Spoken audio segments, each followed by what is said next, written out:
Hi everyone, so today I'm going to be discussing the Cold War in conformity, culture, and conflict. So basically, after World War II, citizens were seeking unity, and they were afraid to challenge the status quo of the current capitalist structure. Because anyone who was considered a communist faced severe consequences. It was dangerous and they were pressured. This conformity became the social norm, and we're going to see why and what was done by the government in this time place. So, first thing we have is the McCarthyism as one of the attempts for the US to stop the spread of communism. Was this effective? No, and this is why. In 1946, Senator Joseph McCarthy leaked that he had access to a list of 205 individuals in the State Department who were communists. Of course, this stroked fear in the American nation. People in our own government were communists? Yeah, people were scared. Was this true? Maybe not. Many people lost their jobs due to these false accusations. And I think he used it as a form of political traction because there was just no proof at this point. And we were already in hysteria. It just was not even a good look for McCarthy at this point. But there was people like Truman who really did take this seriously. He issued the Executive Order of 9835.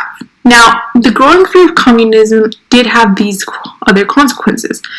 Was Executive Order 9835 a good move? Maybe not, and this is why. This loyalty program had offered loyalty tests for job applicants and retested the already existing employees. Much like McCarthy's accusations, this invasive measure was implemented to identify communist supporters, well, in hopes to identify them. But, like I said, it was invasive. It invaded people's privacy, and people had even more growing fear. They started turning in their own neighbors that they knew for years, and the government was trying to take precautions, but did it have moral at this point? No, McCarthyism was just a bunch of accusations. This was just a bunch of pointing fingers. Who is a communist? People were turning in each other left and right, literally. Now, where did this anti-communist influence come from? Why were they put into place? Now, to pinpoint it, it was because of the war. Mainly because it was just motivated from the wartime because of these international events. Americans saw that China and North Korea, they were being taken over by the power of Mao Zedong, the communist power. Now, because they noticed that these great communist forces had success in taking them over, the US citizens were stricken with fear that, okay, half the world's going that way, we're going to follow soon. So, figures like McCarthy made things worse with his espionage. Now, like I said, people were taking actions left and right, literally. People wanted to be known as far left rather than far right because they didn't want to be accused of being a communist. There were so many serious consequences. This fear just powered the American nation, the government, the citizens, in their foreign policy. And it was to the point where people brought religion. God save America from communism. The only good communist is the dead communist. Reputations were ruined. People would rather be dead than a communist. That's crazy. Moving forward, American society did tend to follow what was common. Not just in politics, but culture too. Everyone listened to the same music, young and old people. And with the famous Elvis Presley, he made a social revolution, music, language, clothes for a majority of Americans. He became the hit singer of the decade, and he stood musical and racial barriers. Now I'm going to show y'all a quick clip of how his fans tended to act.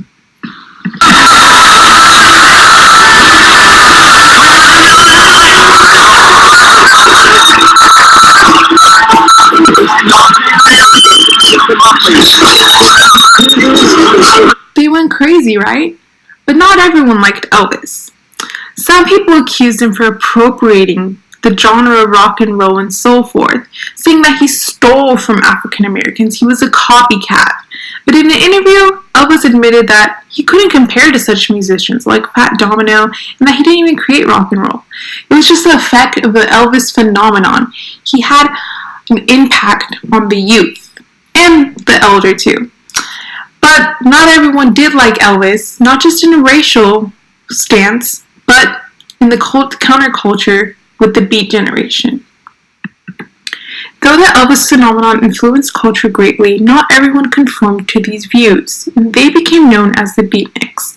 Against the mainstream, they themselves were not mainstream. They rejected standard values and sought social ones. They alienated by exploring drugs, jazz, and sex despite any cultural criticisms they received as a form of youth rebellion.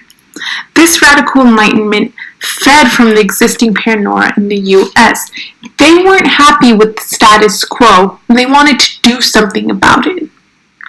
Famous poets like Allen Ginsberg of How and Jack Kerouac of On the Road advocated for this movement by sharing obscenities in unstructured composition without forced storyline or revision. They wrote and lived freely, very unorthodox. It was the beginning of a nonconformist uprising that fed into the 70s psychedelic movement and eventually even into the 80s. In the 1950s, they faced a lot of discrimination. Women were expected to be the household childbearing wife, without a job, letting the man do everything. But women, they had enough. They challenged the masculinity set by men. But in the job force, in the household, divorces kind of rose. But keep in mind that the media had a great portraying of this. In shows like I Love Lucy, they kind of downgraded the main character Lucy. They made her as this dumb wife who just did whatever the man said, and anytime she acted against her husband, it became a joke. It was the laugh track. And keep in mind that shows like this did not have African Americans, much less African American women. Racial discrimination was pre-existing at this time. In housing and jobs, they were denied citizenships, they were given foreclosure. Now, in conclusion, the 1950s was an era of conflict, overwhelmingly filled with a widespread fear of communism that fed into a political outbreak that shaped American society policy for decades. Mass culture dominated, but also left room for diversity, as seen in the Beat Generation. A majority were influenced by the media, while political diversity was a red flag, if you will. Cultural diversity was a sign of youth rebellion in consequence of the war, and much of America was still segregated, and nonconformists began to help pointing out these flaws of society.